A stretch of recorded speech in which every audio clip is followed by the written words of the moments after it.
que não deve ser confundido com o Iscariotes. Estamos falando aqui do único livro da Bíblia, 25 versículos, escrito pelo irmão de Tiago. Ele faz questão, né, de dizer que ele é servo de Jesus, mas na verdade ele é meio irmão de Jesus, né? Como é que é meio irmão e tal? Não, porque Jesus você já sabe que é filho de Deus. A nossa visão, nossa fé é essa. Então, e por parte de mãe tinham sim, né, a mesma maternidade. Então, por isso que esse Judas, que não é o Iscariotes, ele é meio irmão de Jesus e é irmão de Tiago e servo de Jesus Cristo. Ele mesmo se coloca nessa posição de humildade, certo? Então, aqui nesse caso a gente tem essa informação. Veja só, e como eu já falei, né, assim como Tiago, ele não se apresenta como irmão de Jesus ou irmão de sangue de Jesus para dar aquele ar, né, digamos assim, de uma elevação que tem uma certa importância para reivindicar a autoridade dele. Na verdade, ele se autodenomina, então, servo de Jesus e prioriza, então, esse relacionamento que é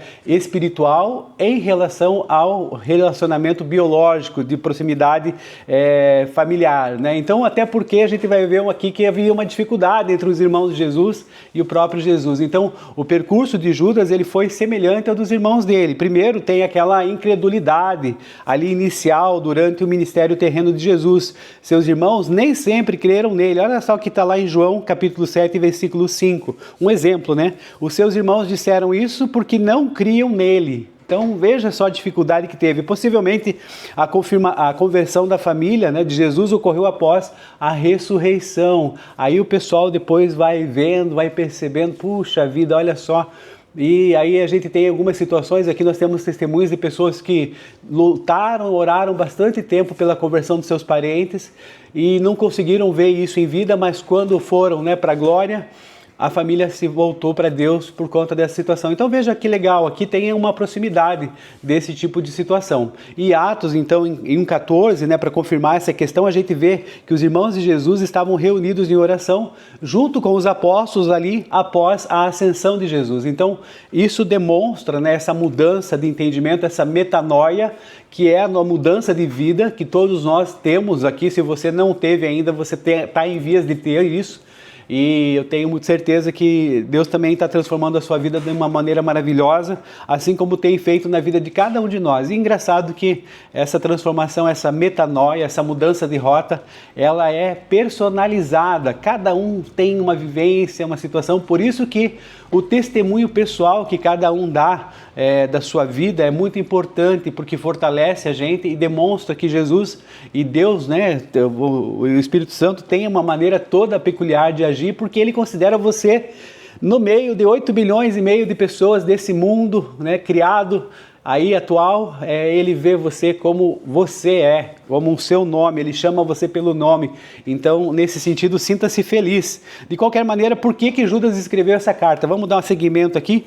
Judas tornou-se, na verdade, um líder ou itinerante na igreja primitiva. Faltam dados para isso, mas de qualquer maneira, ele demonstra aqui, o Judas, ele demonstra um conhecimento muito profundo, era uma pessoa muito culta. Você vai perceber isso na nossa caminhada. Ele traz ali a questão do Antigo Testamento, traz também tradições judaicas, o que condiz, de certa maneira, com a sua criação, né, num lar judeu, devoto ali na Galileia, né, a caminhada ali junto com Jesus, no seu crescimento e tal, essa família que era devotada para as tradições judaicas. Então ele escreveu com essa autoridade de quem viu a igreja crescer, mas também viu o perigo da apostasia, quer dizer, de você se desvirtuar da fé. Os apóstatas são pessoas que entendem o caminho, seguem o caminho, mas de repente, opa, não quero saber mais disso, né? E deliberadamente deixam a fé e vão até fazer contra a fé que pregavam antigamente, vão ser agora uma voz contrária. Então, essa carta aqui de Judas,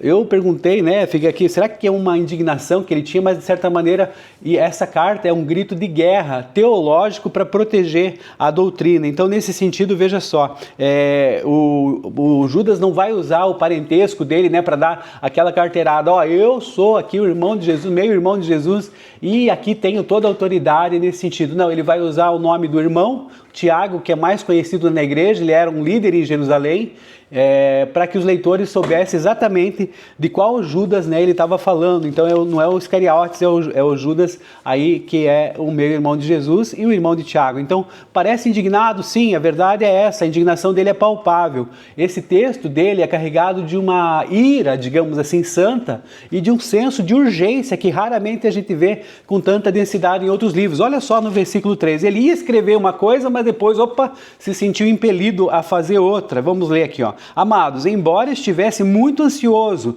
por lhes escrever acerca da salvação que compartilhamos, quer dizer, de toda a mudança que Deus fez na vida dele, ele sentiu que era necessário escrever-lhes, insistindo que batalhassem pela fé de uma vez por todas, confiada aos santos. Olha só, ele agora entendeu que o testemunho dele aqui, naquele momento, ele era mais importante deixar de lado para que ele pudesse, então, batalhar contra essas questões que estavam sendo infiltradas na igreja. É mais ou menos assim, tipo, olha, eu vivi com meu irmão, entendi depois o que acontecia, tá certo que eu errei, mas agora não deixem de seguir o caminho dele, porque o caminho dele é esse e tal, não vamos desvirtuar isso. É basicamente isso que ele está dizendo nesse sentido. Então, para quem Judas vai escrever, né? A gente não tem aquela questão de uma igreja, por exemplo, ou outra situação como é para um apóstolo, como é, por exemplo, ali para as cartas de Paulo, que tem ali as questões que ele envia para os romanos, para os efésios.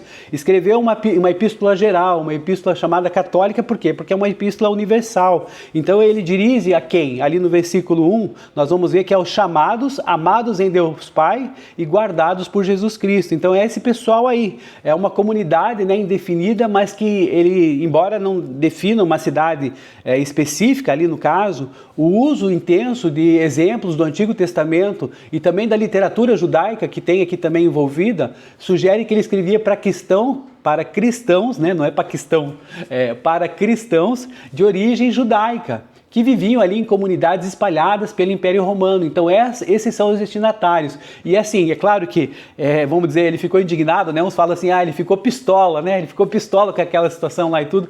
Mas é o seguinte, por quê? Porque homens ímpios entraram sorrateiramente na igreja e estavam utilizando a ideia da graça que Deus nos deu como uma desculpa para a imoralidade sexual deles, e isso desafiava qualquer autoridade espiritual. Então, vejam só, Judas então percebeu que a liberdade cristã estava sendo confundida com libertinagem. Não era liberdade, mas sim libertinagem. Então, nesse sentido, é importante você saber, para você entender essa questão exagogética, né, da carta de Judas. De qualquer maneira, nós não sabemos que fim ele levou, tá, gente? Mas assim, existe uma tradição cristã e historiadores antigos lá, como Eusébio da Cesareia, dizem o seguinte, que a tradição mais forte, ele pregou o evangelho na Mesopotâmia, que é no atual Iraque, não é uma cidade, né? Mesopotâmia é uma região ali, então, do Iraque, na Líbia, possivelmente ali também na Pérsia. Ele teria sido, né,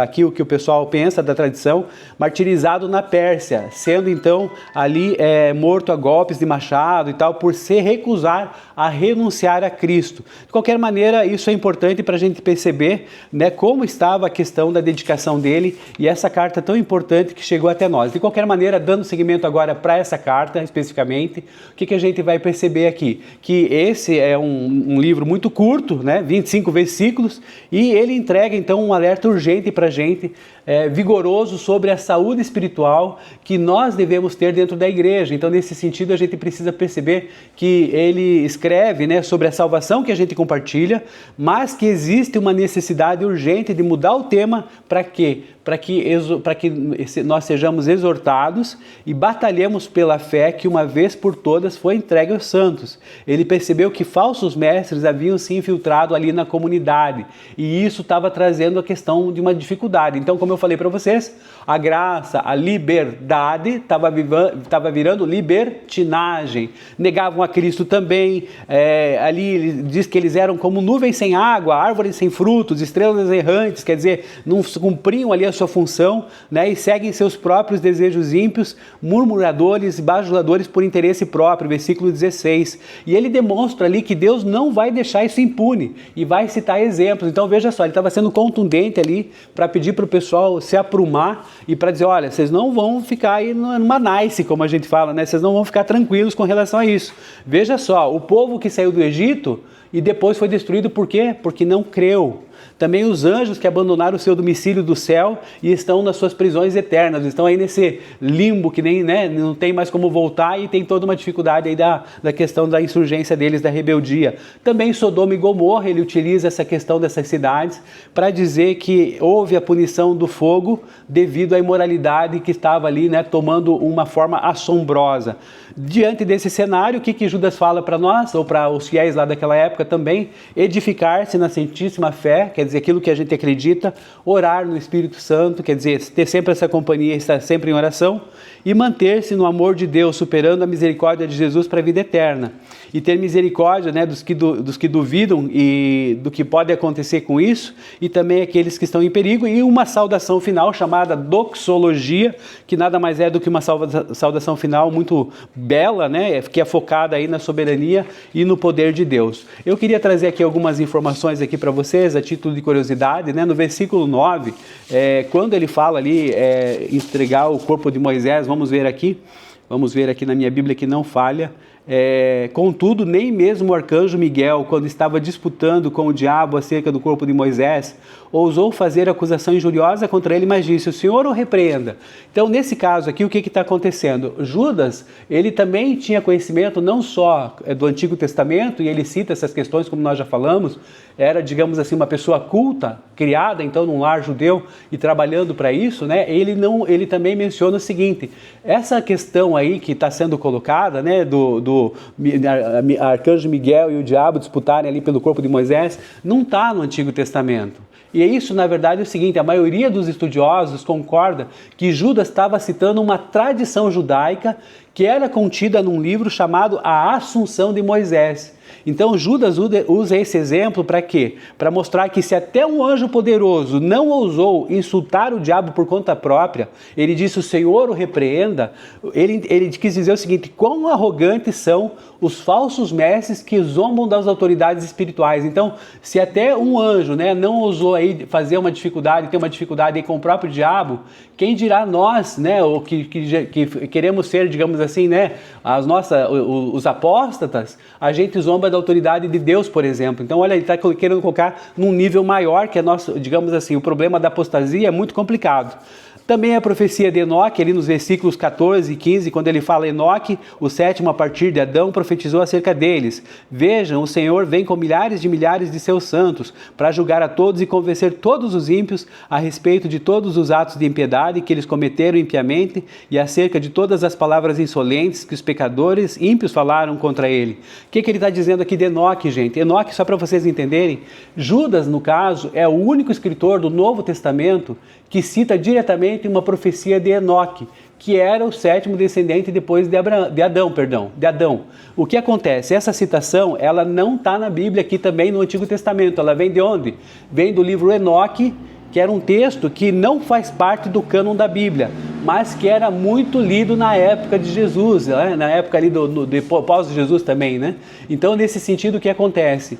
O livro de Enoque, vocês podem até, algumas pessoas, mas o Enoque não está na Bíblia. Agora você tem uma ideia do que é, nós não temos muito tempo aqui para aprofundar, mas agora você já sabe essa questão dessa profecia de Enoque. O que acontece? Isso vai demonstrar aqui que Judas era um autor muito culto, é nesse sentido que a gente está indo no caminho da nossa reflexão hoje.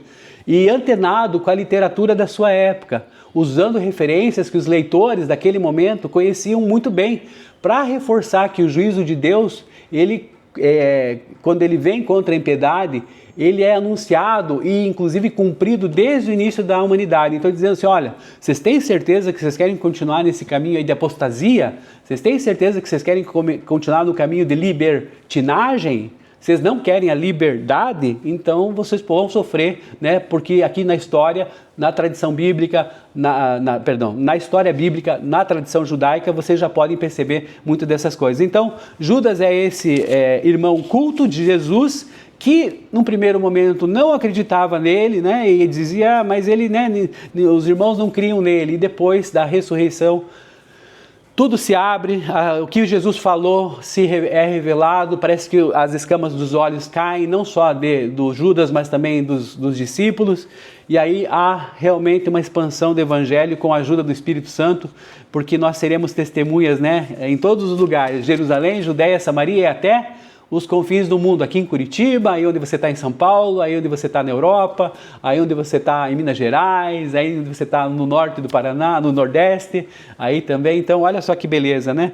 E até em Portugal ali comendo uns pastéis de Belém, não é verdade? Então é isso, meus irmãos, muito obrigado, aí a gente conseguiu chegar